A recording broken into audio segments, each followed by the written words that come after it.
예수님이 성령 충만함을 받고 요단강에서 돌아오셨는데 바로 광야에 나가서 40일 동안 성령에 이끌려서 금식을 했다 이렇게 되어 있습니다. 성령 충만하고 성령의 인도하심을 받으면 세상 아무 문제 없고 어떤 문제도 다 쉽게 이겨내야 하는데 마귀에게 시험을 당하시는 겁니다. 마귀에게. 오늘 말씀 앞에 나오는 3장 내용을 보면 예수님이 요단강에서 세례요한에게 세례를 받을 때 하늘이 열리며 성령이 비둘기같이 예수님에 강림했는데 하늘에서 소리가 났다고 했습니다. 너는 내 사랑하는 아들이라 내가 너를 기뻐하노라. 이런 엄청난 하늘에서 들려온 하나님의 기쁜 소식이 있었으면 몇 년이 아니면 몇 달이라도 예수님의 인생이 순풍의 돛단 배처럼 신나는 인생이 펼쳐져야 이게 정상입니다. 근데 아니에요. 성령의 인도로 광야에 나가서 40일간 밤새 꼴딱 굶었다고 했어요. 시험 받으시. 성령이 마귀가 있는 곳으로 왜 인도하셨을까요? 그렇잖아요. 성령이 인도하려면 천사가 있는 대로만 인도를 해야지 왜 마귀에게 인도하셨어요? 왜 그랬을까요? 이 시험을 이겨내고 예수님의 목회가 바로 시작됩니다. 4장에. 그렇죠? 그걸 공생애라고 그래요. 시험을 이겨내고 낸 다음에 사람을 고치고 하나님 나라 선포하고 사탄 마귀 악한 영을 물리치는 목회를 시작하는 거예요. 40일 동안 굶었어요. 근데 그때 마귀가 공격해 들어오는 겁니다. 예수님이 공격당하신 마귀의 시험이 뭡니까? 첫째, 돌로 떡을 만들려고 그래요. 돌로 어떻게 떡을 만들어요? 근데 배고픈 거 참는다는 것 얼마나 어려워요. 돈 때문에 사람 구실하기 어렵게 되는 인생, 아이고 이거 진짜 기껏 끼고 나면요 눈빛부터 달라요. 눈빛부터. 저도 나이 50 넘어서 목회도 잘 안 되고 먹고 살려고 애쓰는데 찾아올 때 이렇게 보면 제가 제일 먼저 하는 게 있어요. 야 이놈아 눈 좀 힘 좀 가져라. 눈이 풀렸다 니가. 왜 이렇게 눈이 풀렸냐. 야 눈이라도 살아있어야지. 너 안 된다. 제가 항상 하는 말이 50에 꺾이지 말라는 게 50애들. 이 30대 40대만 꺾여도 또 일어나면 되는데 50 중반에 꺾이는 후배들 보면요 진짜 안쓰러워요. 이게 못 일어나. 죽어가지고 이렇게 똑바로 보지도 않아. 이러고 봐요. 절 볼 때도. 아니에요. 돈 때문에 사람 구실하기 어렵게 된 인생 견디기 어려운데 돌을 가지고 떡을 만들라. 이게 마귀가 우리를 시험하는 거예요. 근데 이게요 사람들이 어떤 때는 수단 방법 가리지 않고 자기 능력을 확인하고 싶어하는 그런 유혹들이 다 있어요. 이거는 선한 일을 한다, 정의로운 일을 한다, 하나님의 일을 한다는 사람들에게 이게 특별히 마귀가 찾아와요. 우리가 생각해야 되는 것은 성령이 충만하고 성령이 인도하는데 마귀가 따라온다는 겁니다. 바리새인들이 이게 원래 좋은 사람들이었잖아요. 하나님 말씀을 철저하게 지킨다는 좋은 뜻을 가지고 시작했는데 성령이 역사한 거예요. 그런데 거기에 마귀가 따라와서 바리새인들을 무서운 율법주의자, 예수를 죽이는 일에 앞장선 위선자들로 만들어버려요. 그런데 이게 똑같아요. 나는 선한 일 한다. 난 착하다. 나는 정의로운 일 한다. 애국한다. 민주운동한다. 이런 사람들 하나님 일한다. 나는 목사다. 장로다. 이게 마귀가 찾아가 시험합니다. 내가 하는 일이 중요하기 때문에 내가 능력을 발휘하고 싶어요. 자꾸 인정받고 싶어하고. 그리고 사람들에게 자기가 잘한다는 걸 과시하기 위해서 하면 안 되는 돌로 떡을 만들려고 노력하게 되는 안타까운 모습이에요.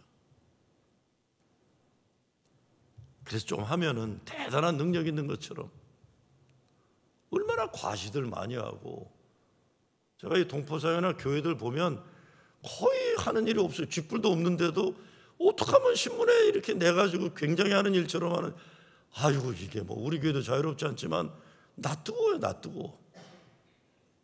별로 뭐 좋은 일도 안 해요. 무슨 뭐 연말 되면 뭐 좀 하면서 다 사진 찍고들 막 이러고들 있고, 그거는 뭐 너무들 해, 너무들. 근데 우리 스스로가 이게 쪼잔한 유치한 집단들이 되고 있는 거예요. 왜? 이게 마귀가 우리한테 시험하는 거예요. 너 능력 있는 거 보여줘라. 너에게 잘난 거 좀 보여줘라. 네가 하는 일이 대단하다는 걸 좀 사람들이 알아주길 바란다, 이런 거예요. 성령이 임하는데 마귀가 따라와요.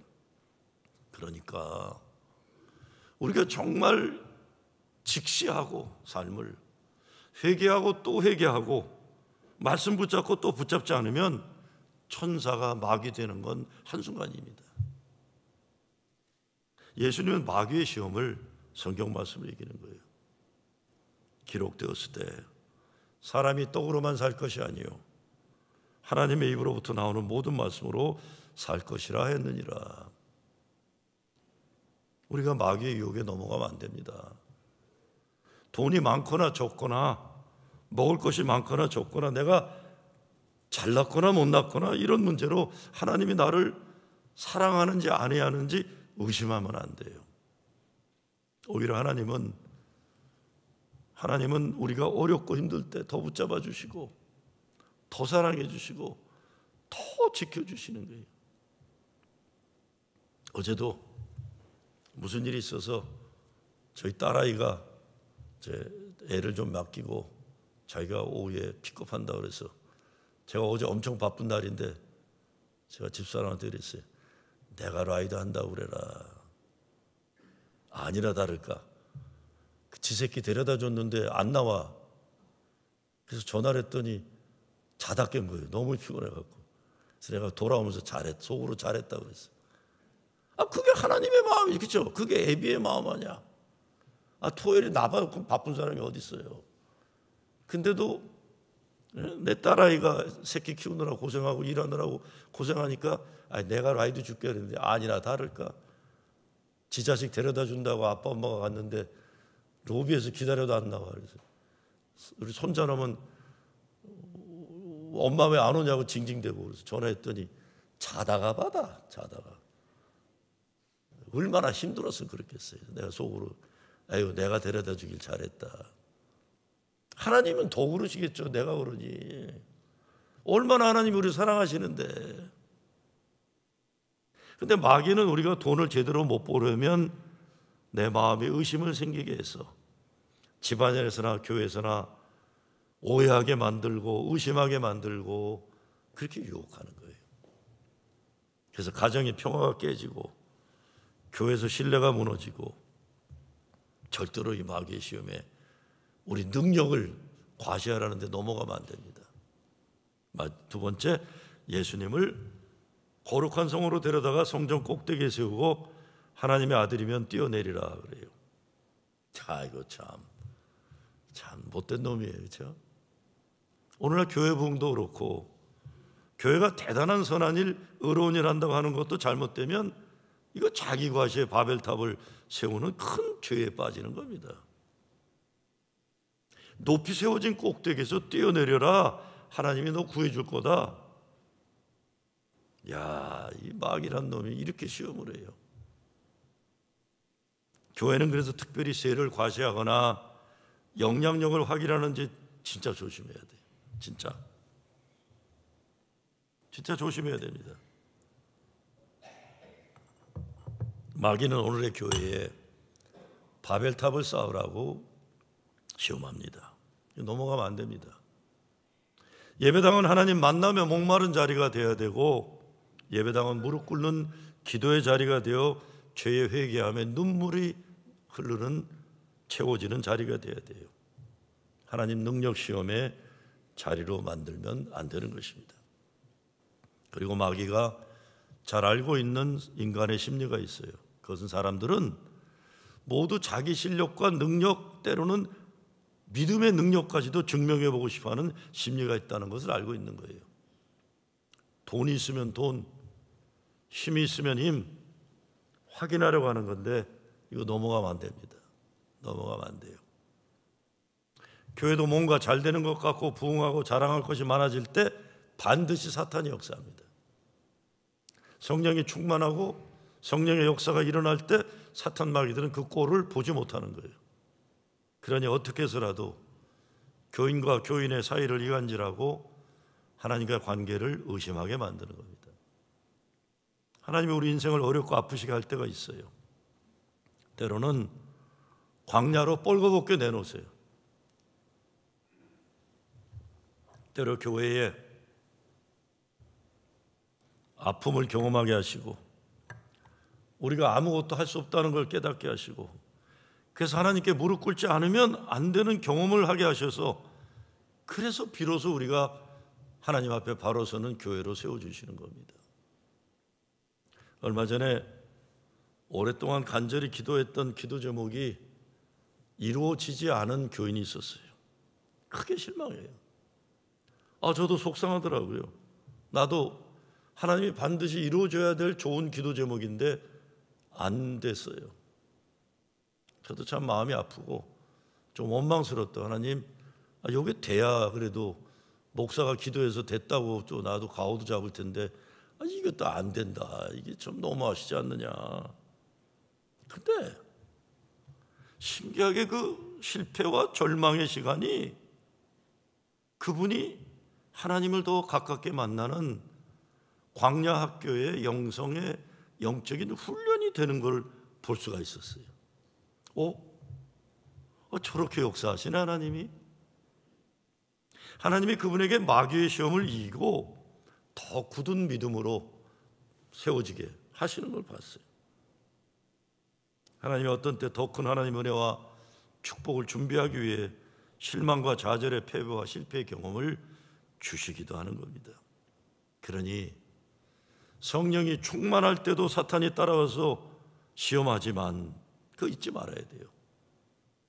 또 하나님이 시험하실 때는 우리를 더 큰 믿음의 반석에 세우시기 위해서 우리를 광야로 내모시는, 사랑하기 때문에 우리를 훈련시키는 과정이라는 것도 우리가 깨달아야 되는 것이죠. 마지막으로 마귀가 높은 산에 예수님을 이끌고 가서 예수님에게 세상의 영광을 보여주면서 자기에게 엎드려 경배하면 다 주겠다고 그래요. 근데 이게 마귀가 제시하는 게 사람들이 좋아하는 거예요. 다 이루고 싶어하는, 성공하고 싶어하는 내용들이. 그러니까 하나님을 경배하는 게 아니라 세상 명예와 영광을 위한 것을 우리를 착각하도록 유혹하는데 여기에 교회들도 넘어가고 다 넘어가는 거예요. 높아지면 높아질수록 무너지기 쉽게 무너지는 거예요. 하나님께 경배하는 게 아니라 마귀에게 경배하는 불행한 인생이 되는 거죠. 우리가 높은 산에 오를수록 우리는 하나님께 예배드리는 걸 분명히 해야 됩니다. 세상적으로 높아질수록, 세상의 명예를 얻으면 얻을수록 우리는 더욱 하나님께 경배하는, 높은 단에서 하나님만 경배하는 믿음으로 서야 되는 거죠. 그렇지 않으면 마귀를 경배하는 엄청난 죄를 저지르게 될 것입니다. 교회는 하나님 영광과 경배받으시는 곳이에요. 세상 명예를 욕심내는 자리가 아닙니다. 예배당 꼭대기에 올라서려는 교만이 아니라 예배당 바닥에 무릎 꿇기를 우리는 사모해야 하는 것입니다. 광야에서 우리는 목마름이 무엇인지, 배고픔이 무엇인지, 외로움이 무엇인지 비로소 절실하게 깨닫게 됩니다. 예수님이 성령의 인도로 광야에 나가셨다는 것을 생각할 때 진짜 우리도 광야로 스스로 우리를 내쫓는 훈련이 계속 필요해요. 광야에서 사람은 하나님을 의지하는 법을 비로소 배우게 되고 가장 버림받은 것 같은 광야가 우리에게 하나님의 말씀이 임하고 성령이 역사하시는 자리임을 깨닫게 되는 것이죠. 우리 성령의 이름으로 세례를 받았어요. 집사도 되고 권사도 되고 장로도 되고 목사도 되고. 근데 여전히 예수께서 그런 것처럼 사탄의 유혹과 마귀의 시험을 우린 당합니다. 그 유혹은 내가 하나님의 아들이냐? 예수님을 시험한 부와 권력과 명예는 웬만한 사람은 누구나 겪는 시험이에요. 그런데 13절에 보면 악마, 마귀가 잠시 동안 떠났다고 그랬어요. 그 말은 뭡니까? 이놈이 다시 또 온다는 겁니다. 계속. 성령의 역사로 우리가 신앙이 성숙하면 성숙할수록 그때마다 마귀는 또 나타나는 거예요. 그럼 또 시험당하고 또 일어나고 또 일어나는 거예요. 오늘 예수님이 시험당하신 내용은 모두 우리가 이 세상에서 뭔가 이루려고 몸부림치는 현실입니다. 그것을 얻게 되면 행복하리라 기대를 하고 그렇게 되면 인생 성공하는 것으로 여기는 그런 내용들이에요. 그런데 여러분, 그거 이루려다가, 그거 붙잡으려다가 진정 우리 인생의 가장 중요한 것을 잃어버릴 때가 얼마나 많은지 몰라요. 그래서 어떤 때 우리는 인생에서 어려움 당하고 귀한 것을 잃어버린 후에 정신을 차리는 거예요. 정말 뭐가 내 인생 가장 중요한 것인지 너무 늦게 깨닫지 말아야 됩니다. 너무 늦게 깨닫지 말아야 돼요. 몇 년 전 이혜령 선생님이 세상을 떠나셨어요. 문화부 장관도 지내고 대한민국의 최고 지성이라고 할 만한 어른이에요. 예수 안 믿었어요. 예수쟁이들 하는 꼴 보니까 아유 저거 예수 믿는 것들 저 모양이냐. 야, 예수 안 믿던 분이에요. 그런데 딸이 대한민국 유명한 집안 사람하고 결혼을 했어요. 그리고 샌프란시스코에서 변호사도 하고 검사도 하고 잘 나갔어요. 그러다가 이혼을 해요. 그리고 이 남자는 한국 가서 영화배우하고 결혼했잖아요. 이혼을 하고 장애가 있는 아이를 혼자 키우는 거예요. 얼마나 어려웠겠어요. 그런데 암에 걸려요. 암에 걸려요. 근데 그 와중에 목사 안수까지 받아요. 이민아 목사예요. 이민아 목사. 그런데 이 딸이 불행해야 되는데 얼마나 불행해. 이혼당하고 남편은 한국 가서 영화배우하고 재혼하고 자기는 암에 걸리고 장애 아이들 혼자 키워야 되고. 근데 행복한 거예요. 저렇게 암에 걸려서 아파하면서도 행복하구나. 그때 이혜령 선생님이 깨닫는 게 있었잖아요. 나는 애비라고 하는데 저 아이를 위해서 아무것도 해주지 못하고 저 아이를 위해서 행복하게 해준 적이 없는데 예수는 내 딸을 저렇게 행복하게 해줬구나. 나도 저 예수 믿으리. 그래서 세례받고 예수 믿잖아요. 근데 딸이 먼저 세상을 떠나요. 그분이 쓰신 글에 보면 딸이 어릴 때 아빠의 사랑을 받고 싶어서 그렇게 애를 쓴 거를 생각해내요. 그렇지만 그 당시에 돈을 많이 벌어서 이 딸을 좋은 사립대학에 보내고 좋은 대학교 보내고 이렇게 성공하는 거 시켜주는 게 아비의 책임이라고 생각하니까 일을 열심히 돈을 벌려고 글을 쓰고 했다는 거죠. 어느 날 어린 딸이 자신의 서재의 문을 두드렸다는 거예요. 딸은 엄마가 사준 예쁜 잠옷을 입고 아빠에게 자랑하려고 서 했는데 아빠 그랬더니 쳐다보지도 않고 아빠는 바쁘니까 굿나잇 그랬다는 거예요. 예민한 딸아이는 아빠의 뒷모습만 보고 그냥 집으로 자기 방으로 간 것을 기억해내요. 시간이 흘러 그 딸이 아버지보다 먼저 세상을 떠나요. 근데 딸이 잡지와 인터뷰한 글을 읽게 됩니다. 딸은 인터뷰 기사에서 퇴근해 온 아빠의 팔에 매달렸을 때 아빠가 야 아빠 밥 좀 먹자 하고 자기를 밀쳐낸 기억을 얘기를 해요. 그날 아빠가 자기를 사랑하지 않는 줄 알았다고 했어요. 한 번은 딸이 달려오는데 원고 마감이야 여보 얘 좀 데려가 그랬다는 거예요. 그걸 기억한 거예요. 딸이. 엄마에게 그렇게 소리치는 아버지의 말에 큰 상처를 받았다. 그러면서도 그러나 아버지가 나를 사랑하는 건 자기는 표현하지 못했지만 아빠가 날 사랑한다는 건 나는 알고 있어. 뭐 이런 인터뷰 기사예요. 그 인터뷰 기사를 읽고 이효령 선생님은 자기가 해야 하는 일이 너무 중요해서 정작 자기의 인생 가장 중요한 딸이 자기를 필요로 할 때 아버지 노릇을 못했다고 고백을 했어요. 그러면서 이미 천국에 간 딸에게 편지를 쓰며 30초만 내게 달라는 부탁을 하면서 이렇게 썼습니다. 30초만 내게 달라. 나에게 만일 30초의 그 시간이 주어진다면 딱 한 번이라도 좋으니 낡은 비디오 테이프를 뒤감듯이 그때로 돌아가자. 나는 그때처럼 글을 쓸 것이고 너는 엄마가 사준 예쁜 옷을 입고 그리고 힘차게 아빠의 방을 열고 아빠 굿나잇하고 외쳐라. 약속한다. 이번에는 머뭇거리며 서 있지 않아도 돼. 나는 글 쓰던 펜을 내려놓고 읽다가만 책을 덮고 두 팔을 활짝 편다. 굿나잇 미나야, 잘 자라 내 사랑하는 딸. 근데 어찌하면 좋으냐? 내가 눈을 떠도 너는 없으니, 너와 함께 맞이할 아침이 없으니.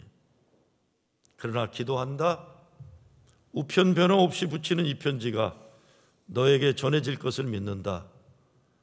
그래서 묵은 편지함 속에 쌓여있던 낱말들이 천사의 날갯짓을 하고 일제히 하늘로 날아오르는 꿈을 꿀 것이다. 갑자기 끊겼던 마지막 대화가 이어지면서 찬송가처럼 울려오는구나. 굿나잇 미나야, 잘 자라 미나야, 보고 싶다 내 딸아. 세상의 시험과 유혹에 빠져 진정 하나님이 우리에게 허락하신 가장 귀한 것들을 놓치고 잃어버리지 말아야 됩니다. 얼마나 많아요. 얼마나 많아요. 정말 많아요.